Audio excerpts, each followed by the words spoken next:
La palabra evangelio, de procedencia griega, significa originalmente la buena noticia y se empleaba para designar la recompensa que se daba al portador de una buena nueva o el sacrificio de acción de gracias que se ofrecía por ella. El apóstol Mateo escribe desde la Palestina para un público de judíos o de cristianos venidos del judaísmo. Luego, un público que conocía el dedillo el Antiguo Testamento y que vibraba de sus expectaciones mesiánicas. Porque en los orígenes de la iglesia primitiva, la regla de fe se encontraba en la enseñanza oral de los apóstoles y de los primeros predicadores. Andando el tiempo, se sintió la urgencia de consignar por escrito las enseñanzas del maestro y los rasgos sobresalientes de su vida. Y eso fue lo que hizo el apóstol Mateo. Estamos en el capítulo 7 del Evangelio según San Mateo, pero antes vamos a comenzar con una oración y lo hacemos en el nombre del Padre, del Hijo y del Espíritu Santo. Señor, que todo lo que hagamos este día inicie con tu bendición y termine con tu ayuda. Que todo lo que digamos este día sea motivado por tu amor e inspirado por tu gracia. Que nuestras obras de este día reciban tu inspiración y perduren en tu paz. Todas estas cosas, Padre Celestial, te las pedimos en el dulce y poderoso nombre de tu Hijo Jesús, que vive y reina en unión del Espíritu Santo, quien es Dios, por los siglos de los siglos. Amén. Los créditos de estudio bíblico son dados al Padre Felix Trux, al Padre Silvano Fausti, a la Biblia de Jerusalén y a la hermana Evelyn Morán y su ministerio de música. A los hermanos que viven en el Bronx, para invitarlos a nuestro ciclo de oración de la parroquia San Simón está San José, que está localizado en el 2191 Valentine Avenue, esquina calle 182, comenzando con la misa a las 7:30 p.m. todos los viernes por la noche. Decíamos en el capítulo anterior que el enigmático versículo del capítulo 7 de San Mateo, versículo 6, dice el Mateo 7, versículo 6, no deis a los perros lo que es santo, no echéis nuestras perlas a los puercos, no sea que la pisoteen, se vuelvan contra vosotros y os despedacen. Este versículo es continuación y explicación de esto que les voy a decir. Así como tú no das favores a personas desagradecidas que dan pruebas de no saberlos apreciar, así tampoco Dios dará bondades a ti si tú, por tu inclemencia para con el hermano, te muestras un puerco desagradecido. Vayamos a Mateo capítulo 7, versículo 6. Hermanos, lo que es santo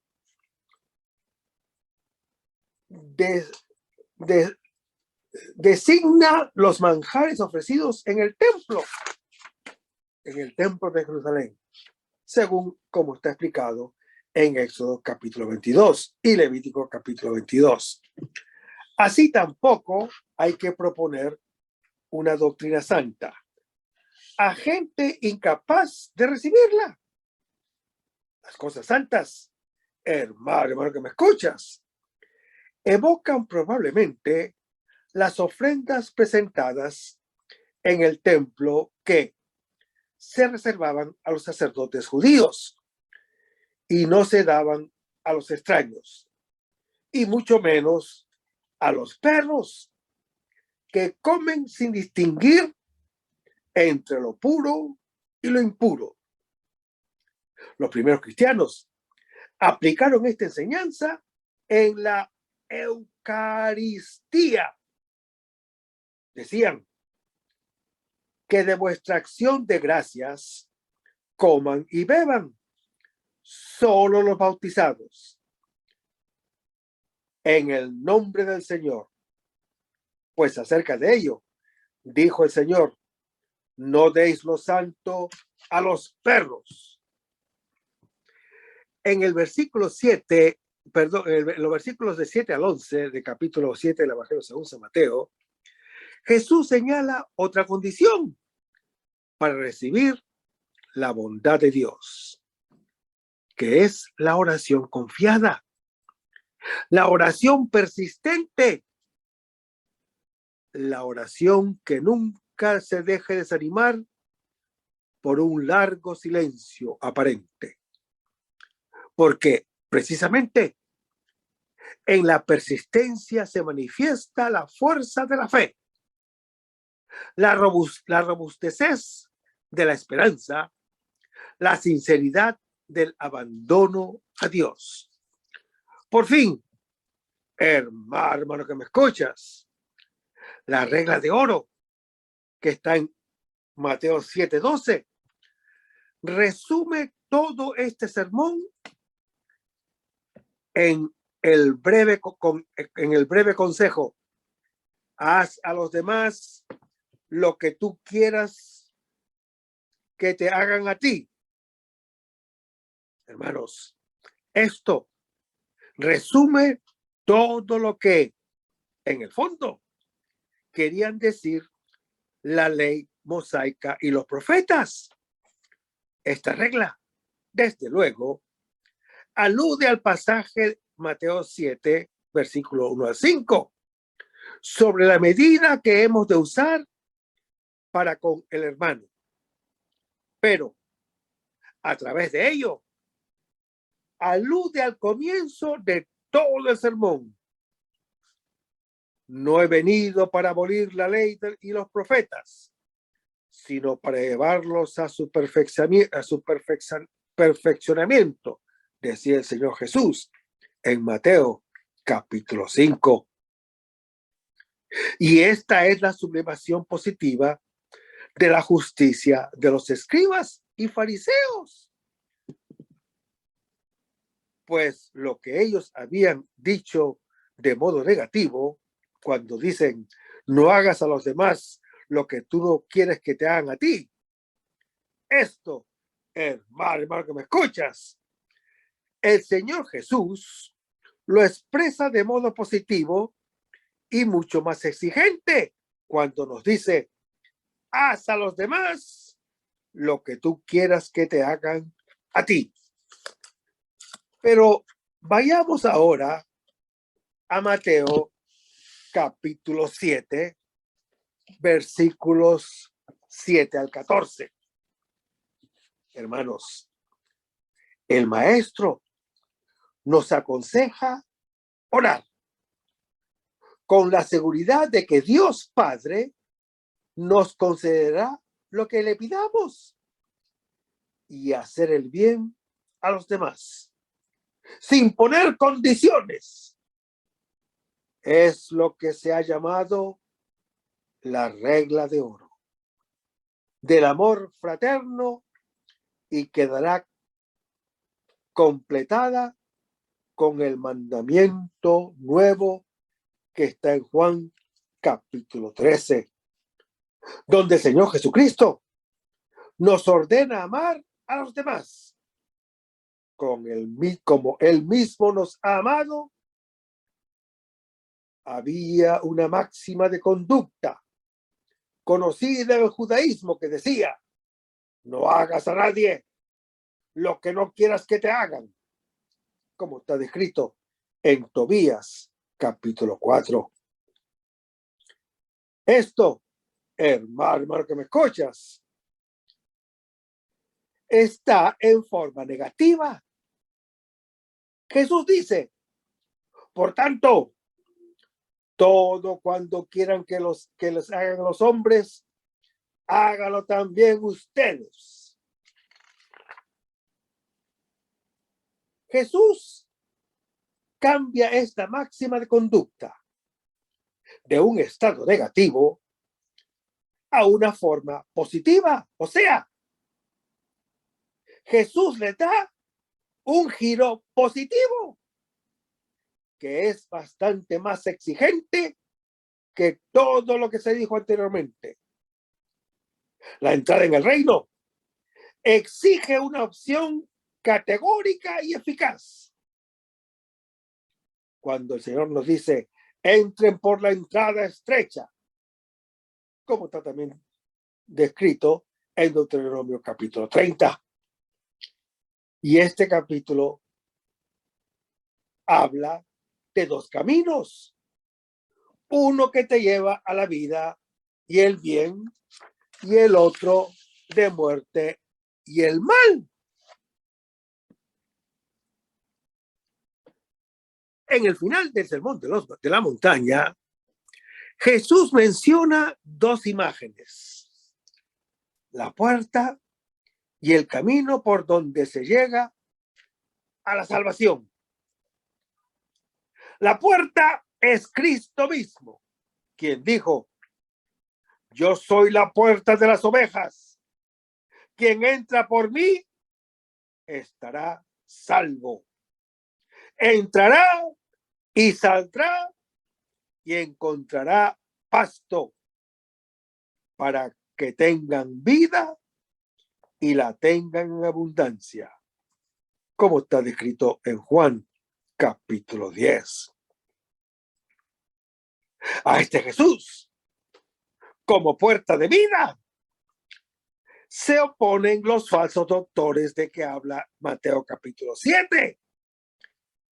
Estos engañan con sus predicaciones embaucadoras, roban como lobos rapaces y vuelven así las almas estériles como espinos o abrojos que no dan fruto.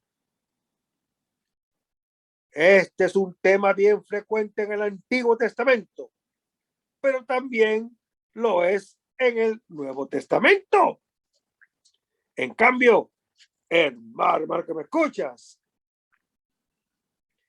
es lo que en inglés se dice the way of life,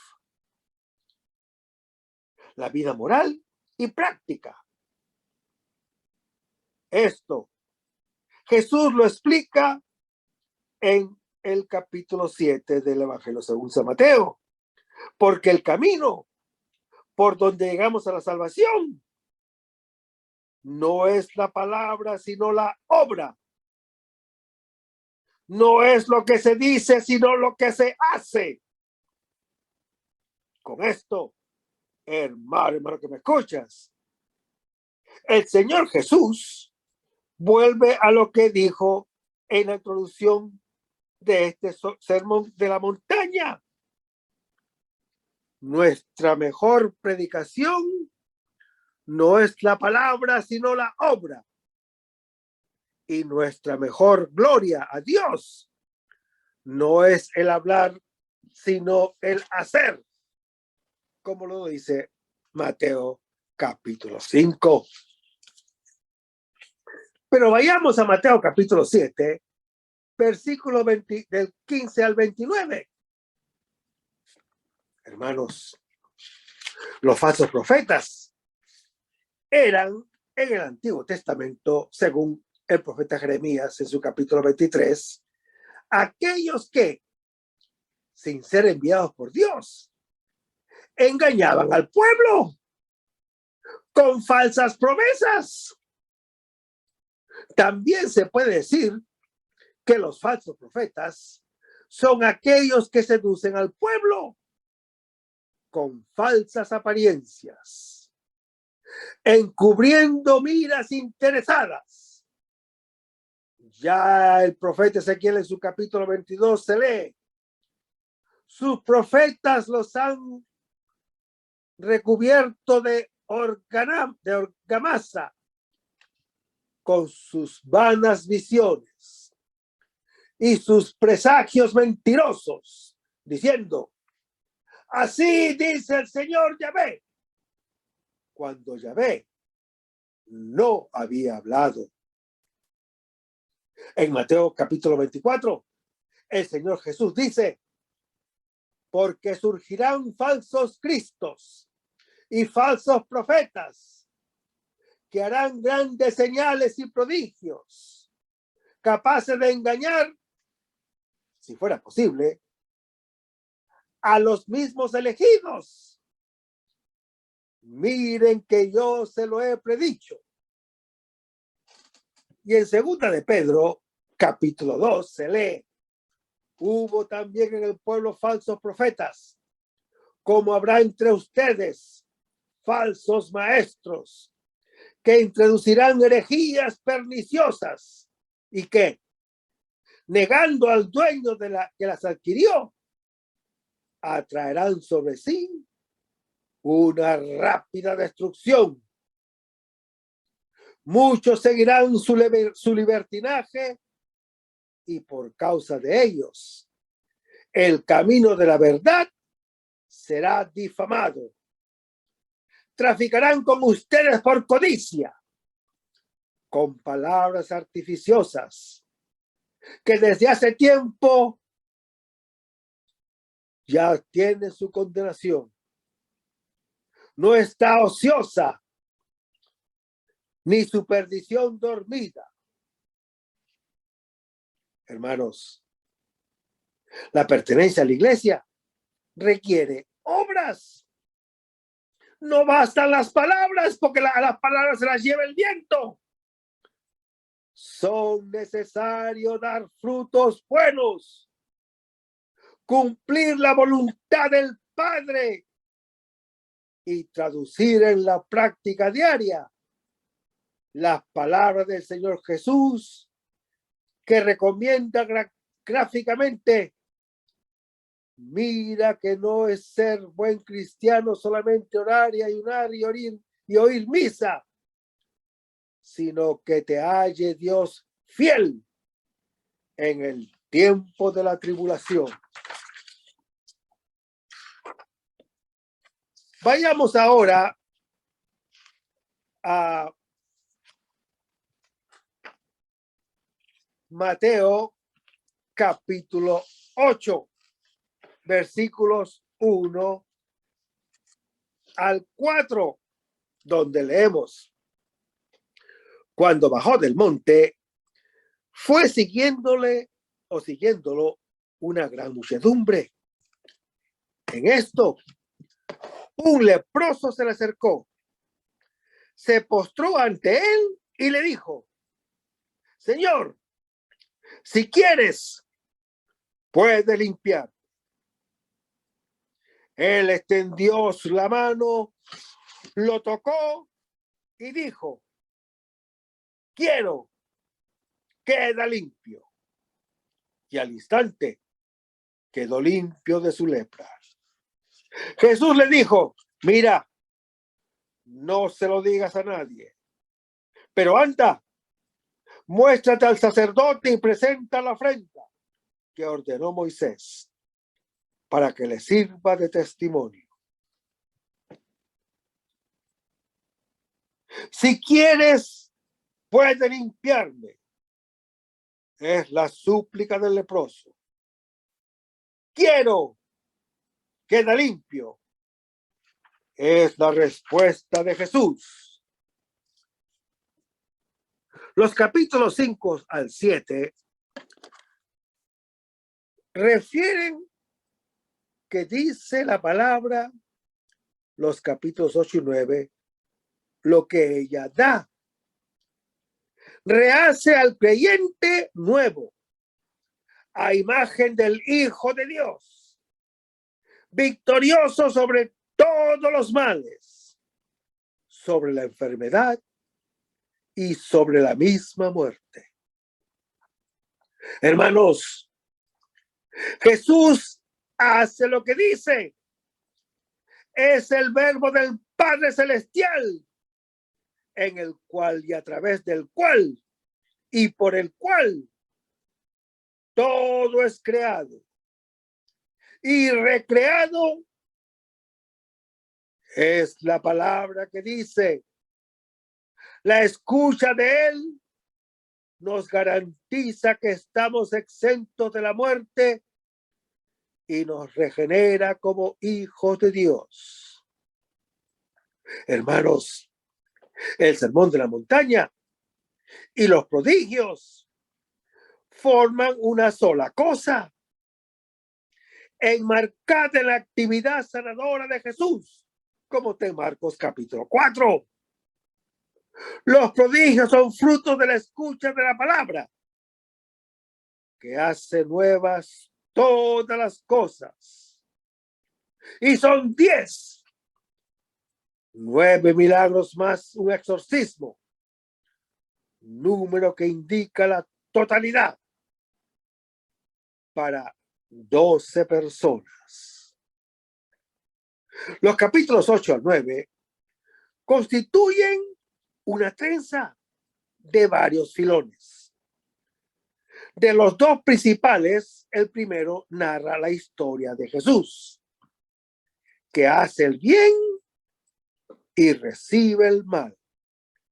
El segundo es el de la ley, el de la fe y de la falta de fe en él.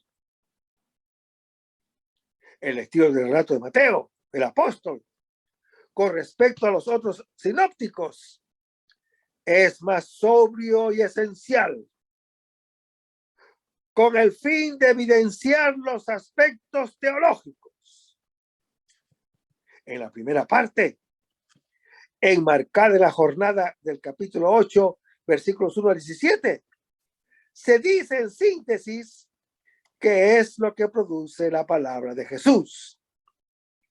Realiza el milagro de hacernos hijos de Dios. El milagro, hermano que me escuchas, es una señal que tiene un significado donde lo importante es precisamente la del leproso sanado es señal del don de la vida nueva del Hijo de Dios que venció la muerte. La del siervo del centurión que fue curado es señal de fe en su palabra, fuente de la vida nueva. La de la suegra de Pedro, que se dedica luego a servir, es señal del contenido de esta vida nueva. Amar y servir como Jesús el siervo, quien lee los milagros, quedándose las señales como el insensato que, si le indicas la luna, mira la punta de su dedo. Nosotros nos hemos alejado de Dios. Nos hemos vuelto hacia los ídolos y nos hemos asemejado a ellos, que están completamente vacíos de vida, con el cuerpo marcado por la muerte, que es la lepra, y los varios miembros, que son los pies, que son los ojos, que son las manos, que es la boca y son los oídos, que están infectados y sirven solamente para difundirla, como lo anuncia el Salmo 115. Puede ser de otro modo, y consideramos esta situación como normal. Los milagros nos presentan ese imposible al cual en nuestro interior desde siempre aspiramos. El relato nos sirve como espejo y para liberar en nosotros el deseo de nuestra verdad. Nos muestra que el bien para el cual hemos sido creados es posible y real. Jesús, hermano que me escuchas, al igual que Moisés, baja del monte, pero ya no baja con una palabra que hay que observar, ya transgredida antes de ser promulgada, sino como palabra cumplida. Es el Hijo de Dios, perfecto como el Padre Celestial, que concede la gracia a los creyentes. Lo que dijo no es ley, sino evangelio. Si la ley denuncia y condena el pecado, o incluso hace venir la lepra, como María que envidia a su hermano Moisés en Números capítulo 12, la palabra de Jesús es un río de agua viva. Quien se sumerge y se bautiza en ella, sale de allí purificado. Sale limpio de la lepra. Sale limpio del pecado y de la muerte, con la carne fresca de un niño, como lo relata Segunda de Reyes, capítulo 5. Hermanos, sanar de la lepra es una acción exclusiva de Dios, dueño de la vida y de la muerte. Jesús, con la palabra que acaba de decir sobre la montaña, regenera para la vida, es el Señor. Este primer milagro contiene los otros, que serán su especificación y articulación. Es el paso bautismal, es el paso a la resurrección, es el paso para la condición de ser hijos, realizada por la palabra. El leproso, hermano que me escuchas, sanado, el leproso sanado es figura de todo creyente que acude a Jesús para recibir el don de una vida finalmente libre de la muerte. Todos estamos muertos a causa del pecado, privados de la gloria de Dios, como nos dice el apóstol Pablo en Romanos capítulo 3. Somos vivificados gratuitamente por su gracia. Hay una relación estrecha entre el milagro, la palabra y el toque. El creyente es transformado por la palabra que le toca el corazón. Los milagros eliminan la fatalización de la historia y le quitan la satanización, haciendo brillar ante nuestros ojos la libertad a la cual aspiramos. Nos vuelven a presentar al creyente vivo, al creyente que es imagen de Dios, restituido a su dignidad. Jesús fue prefigurado en Moisés. Por medio de este fue dada la ley mosaica. Por medio suyo fue dada la gracia de la verdad, de cuya plenitud todos hemos recibido gracia por gracia, como lo anuncia Juan capítulo 1. Hermanos, la iglesia nace de la inmersión que es el bautismo en él y en su palabra. Unida a él, llega a ser como él, partícipe de su espíritu de hijo. Y en el versículo 1 leemos: cuando bajó del monte. Hermanos, Jesús baja del monte como Moisés. No lo hace para dar al pueblo las 10 palabras que lo contienen, sino las 10 acciones que lo salvan. Es la misma palabra, perfectamente cumplida, que baja para dar la vida a todos y para siempre. 12 son los que reciben el milagro, como las tribus de Israel y los meses del año. Y dice la escritura, fue siguiéndolo una gran muchedumbre. Hermanos, esta gran muchedumbre son aquellos que sobre el monte han escuchado la palabra. Es el comienzo de la iglesia que, junto con el Hijo de Dios, baja con él hacia los creyentes para traer la misma vida que han recibido. Y en el versículo 2 leemos que había un leproso. El leproso es el impuro por excelencia, excluido de las relaciones.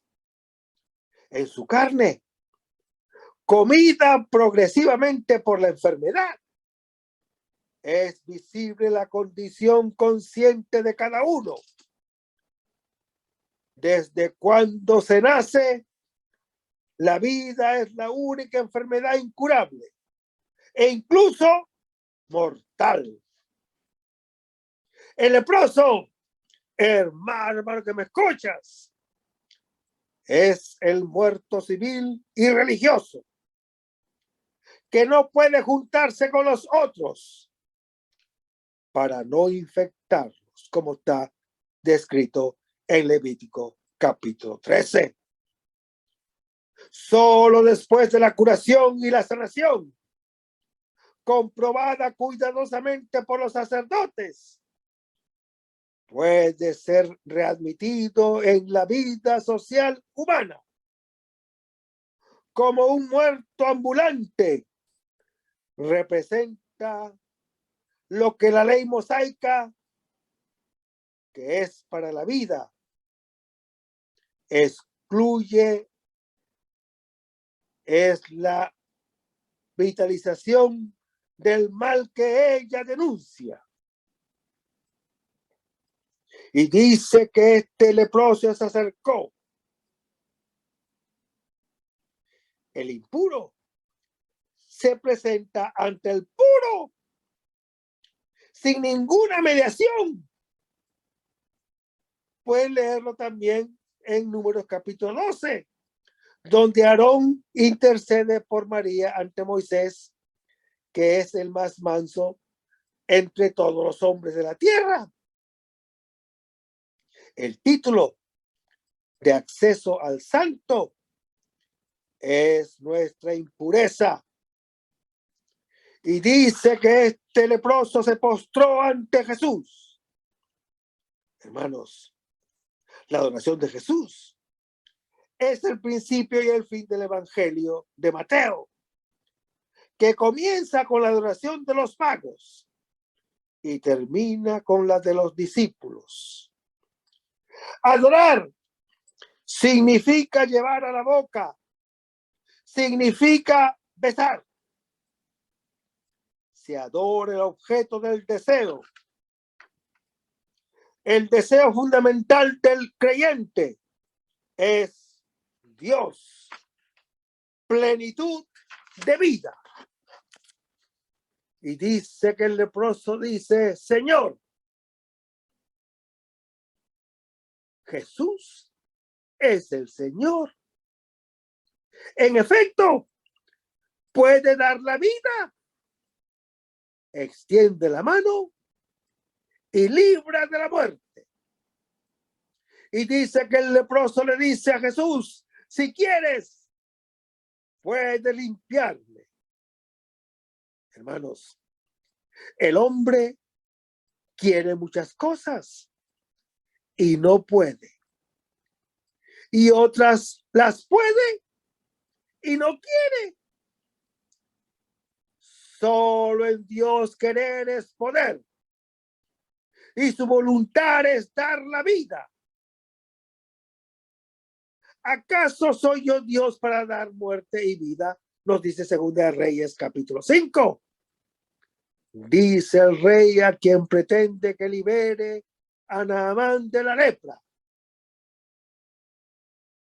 El leproso quiere sanar, pero es imposible. Por eso se lo pide al Señor Jesús, pero no lo pretende. Lo espera de su voluntad libre.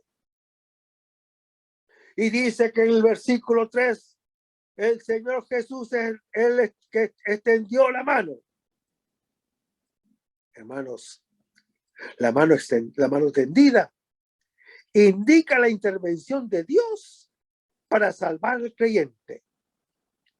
Él espera únicamente que se lo pidan. Es el don que espera la mano que lo acoja. Y dice que Jesús lo tocó.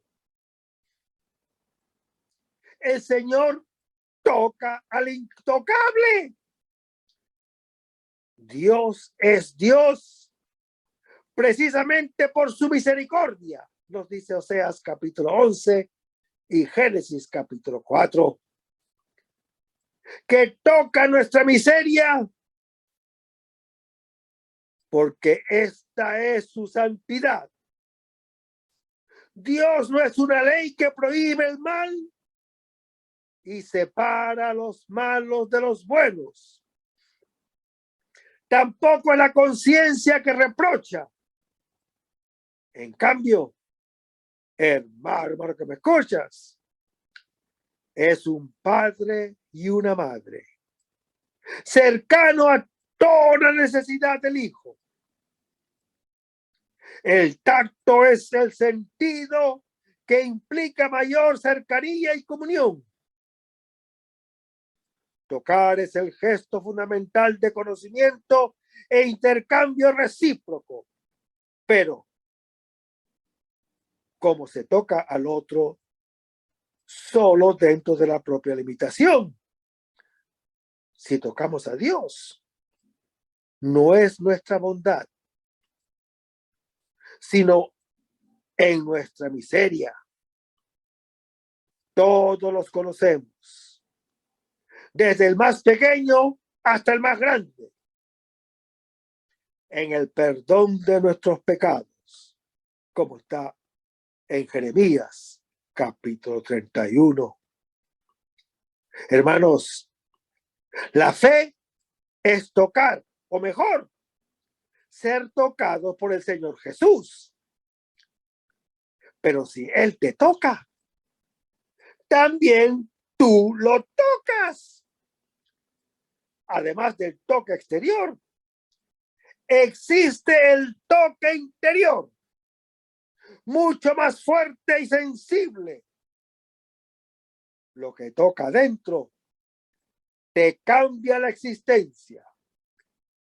El Señor Jesús con su palabra te toca el corazón y te hace lo nuevo. Y el Señor Jesús dice al leproso, quiero. Hermanos, desde siempre, el Señor Jesús quiere solamente, espera que también nosotros querramos. El Señor nos pregunta a todos nosotros, ¿quieres curarte? Pregunta Jesús también al paralítico en Juan capítulo 5. Pero nosotros no queremos por el miedo de que sea imposible o de que Él no quiera. Llegamos incluso a creer que el mal es la única realidad.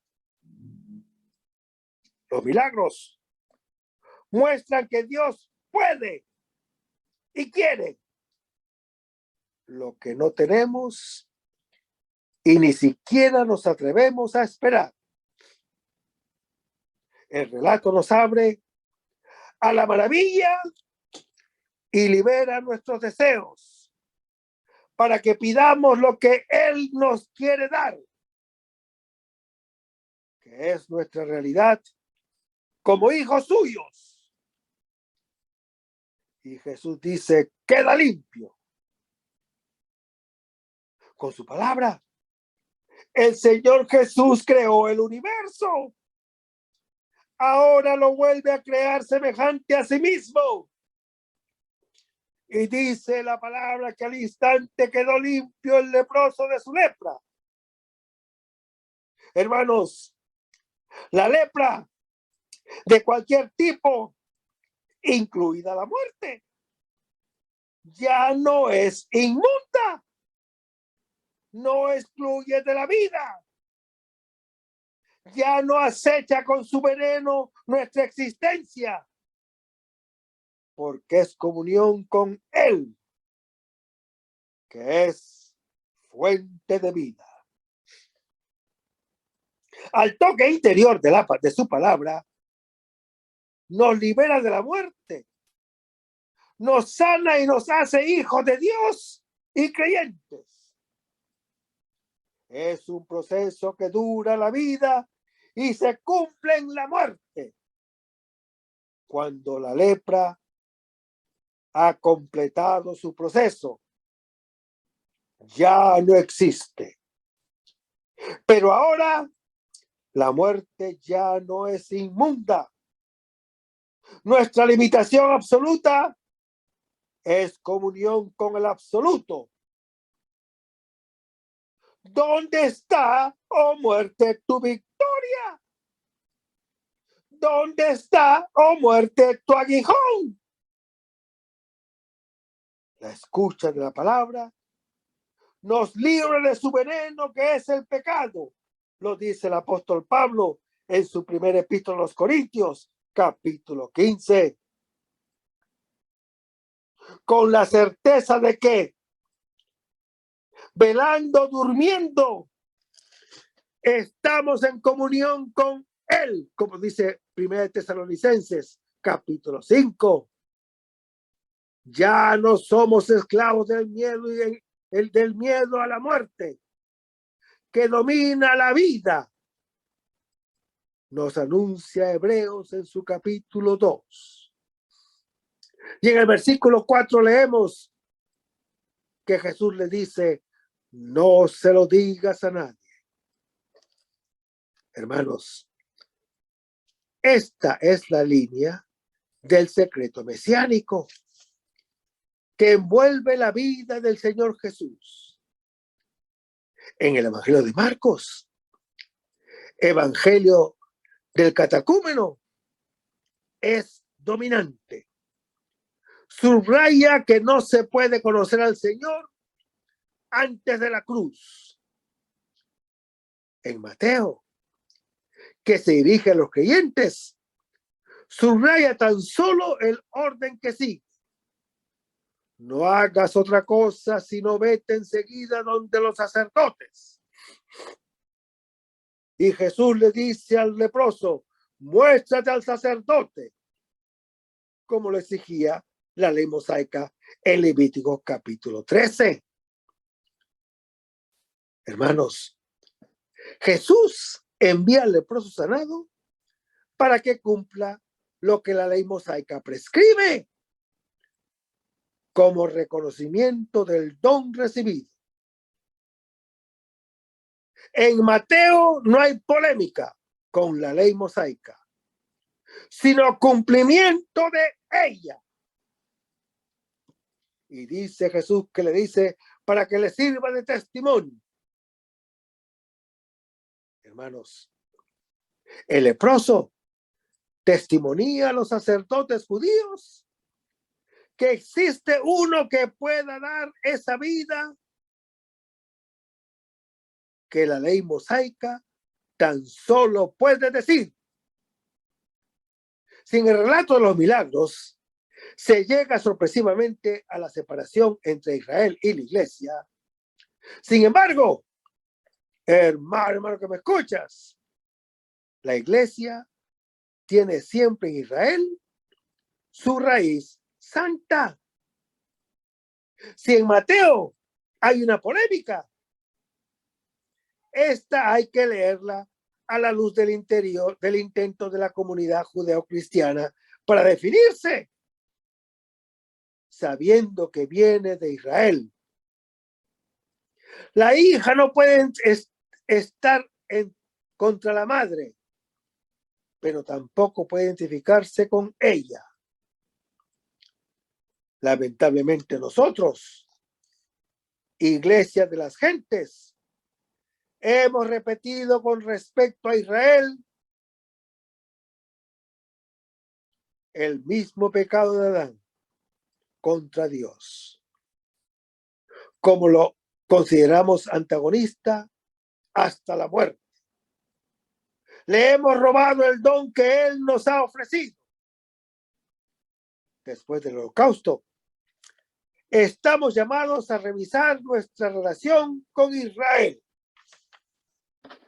Vayamos a Mateo capítulo 8, versículos 5 al 13, donde leemos: al entrar Jesús en Cafarnaúm, se le acercó un centurión diciéndole: Señor, mi criado yace en casa paralítico, con unos dolores terribles. Jesús le dijo: yo iré a curar. El oficial responde: Señor, no soy digno de que entres en mi casa. Basta que lo digas de palabra y mi criado quedará sano. Porque también yo, que soy un subalterno, tengo soldados a mis órdenes. Y digo a este: vete, y va. A otro: ven, y viene. A mi criado: haz esto, y lo hace. Jesús, al oírlo, quedó admirado y dijo a los que lo seguían: os aseguro que en Israel no he encontrado en nadie una fe tan grande. Muchos del oriente y del occidente vendrán y se sentarán en la mesa de Abraham, Isaac y Jacob en el reino de los cielos. Pero los hijos del reino serán echados a las tinieblas de fuera.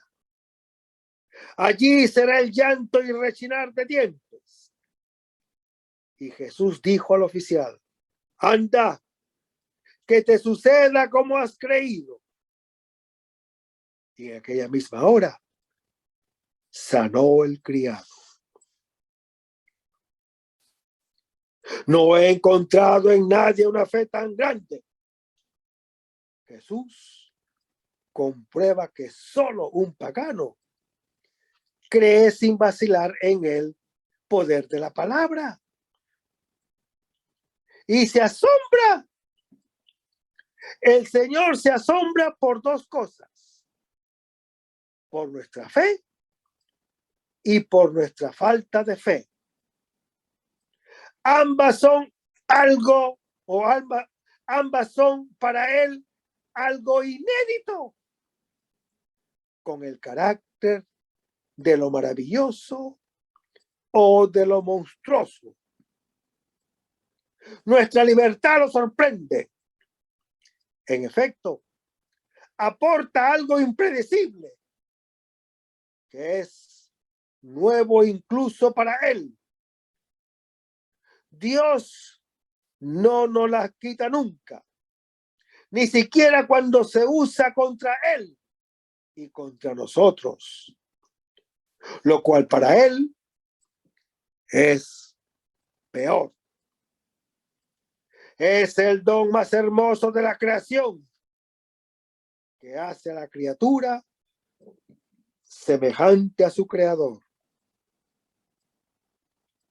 Hermanos, radicalmente, la libertad se expresa en la fe o en la confianza, en nuestra condescendencia e incluso en nuestra comunicación con Él. Estamos en el segundo de los 10 prodigios. El primero revela el último resultado de su palabra. sanar nuestra vida de la lepra, que la envenena mortalmente. Este segundo nos revela la primera fuente, nuestra fe en ella. Los milagros son señales naturales que tienen un significado espiritual. La señal es importante, aún más es necesaria, como las letras del alfabeto para escribir. Lo que importa es leer lo que está escrito. Nosotros, en forma fetichista, damos más importancia a los milagros que a su significado. Estamos apegados a la ventaja material inmediata que deriva para nosotros. Pero los milagros, hermano que me escuchas, visto de esta manera, no tienen un valor grande. No cambian la realidad, sino momentáneamente. Quien ha sido sanado volverá a enfermar. Quien es resucitado volverá a morir nuevamente. Como si no bastara la crueldad de vivir y morir una vez. Lo que vale, hermano que me escuchas, no es la señal, que es transitoria y puede también ser pequeña, sino el significado, que es grande y eterno. Este, en general, está expresado por una palabra del Señor Jesús, que, mientras sana el cuerpo, explica lo que significa esta sanación o curación. Por consiguiente, hermano que me escuchas, el milagro es una señal visible de la cual es necesario leer el significado, que es invisible. Esta capacidad de lectura simbólica distingue al hombre del animal. Una rosa roja para una cabra es simplemente algo para comer, pero para una mujer significa el corazón de quien se la regala. El milagro puede leerse en distintos niveles.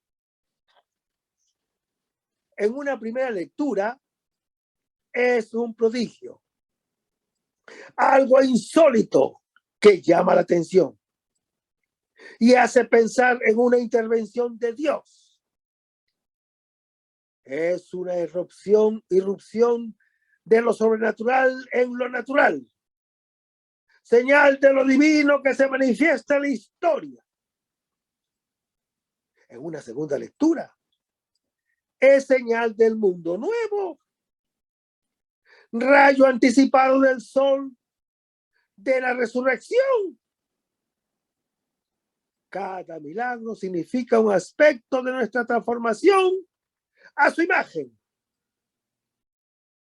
El Señor Jesús sana nuestros pies para que caminemos con Él. Sana nuestras manos para que nos lo acogemos o lo acojamos. Sana nuestros sentidos para que lo escuchemos, lo veamos, lo toquemos y lo saboreemos. En una tercera lectura es señal del amor de Dios que interviene a nuestro favor.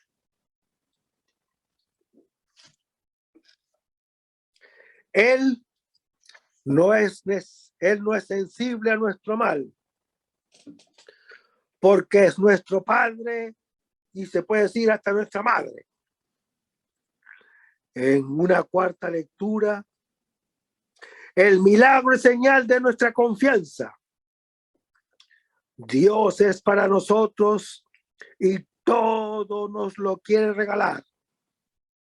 Incluso, hermano que me escuchas, quiere entregarse él mismo. Solamente espera que nosotros se lo pidamos con fe. Este es el fin del verdadero milagro, que nos lleva a coger los dones de Dios y a Dios mismo como un don. Ella nos sana de la desconfianza de Adán.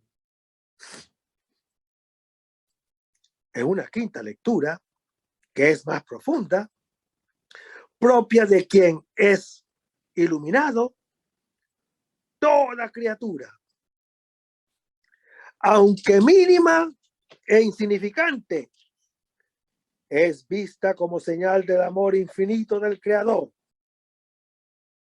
Este milagro, hermano que me escuchas, tematiza la fe en la palabra, que le permite al Señor Jesús obrar en nosotros.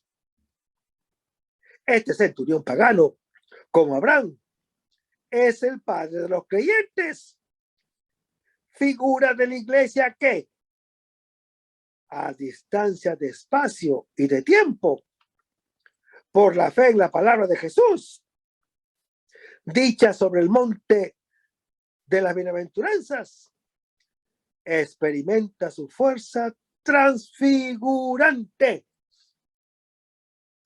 tanto en Israel como para los otros. Se cree en la promesa de Dios, lo que se acredita como justicia, como lo describe Génesis capítulo 15. Y hace hijos de Abraham herederos de la promesa, como está en Gálatas capítulo 3. El milagro está precedido de un diálogo que ilustra las características de la fe. Y el resto, hermano que me escuchas, lo vamos a ver en el próximo segmento. Manténgase en sintonía. Vamos a despedirnos con oración. Lo hacemos en el nombre del Padre, del Hijo y del Espíritu Santo. Señor Jesús, ayúdanos a conservar el fervor espiritual, la dulce y confortadora alegría de evangelizar, incluso cuando hay que sembrar entre lágrimas, como Juan el Bautista, como lo hicieron los apóstoles Pedro y Pablo y los otros apóstoles, y también esa gran multitud de evangelizadores que se han sucedido a lo largo de la historia de la Iglesia Católica, con un ímpetu interior que nada ni nadie sea capaz de extinguir. Señor Jesús, que sea esta la mayor alegría de nuestras vidas entregadas al Evangelio. Y ojalá que el mundo actual pueda así recibir la buena nueva de tu Evangelio, porque tenemos la tarea de anunciar el reino de Dios y de implantar tu iglesia en este mundo que todavía no te conoce. Todas estas cosas, Padre Celestial, te las pedimos en el dulce y poderoso nombre de tu Hijo Jesús, que vive y reina en unión del Espíritu Santo, quien es Dios, por los siglos de los siglos. Amén. Hasta el próximo segmento. Que el Señor nos bendiga.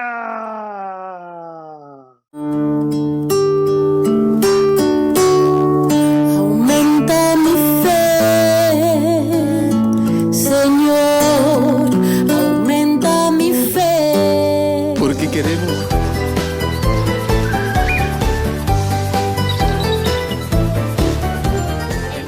María Evangelizadora Radio. Un pedacito de cielo en tu hogar. Evangelizando para el mundo. 100% católica. Sí, yo estoy aprendiendo.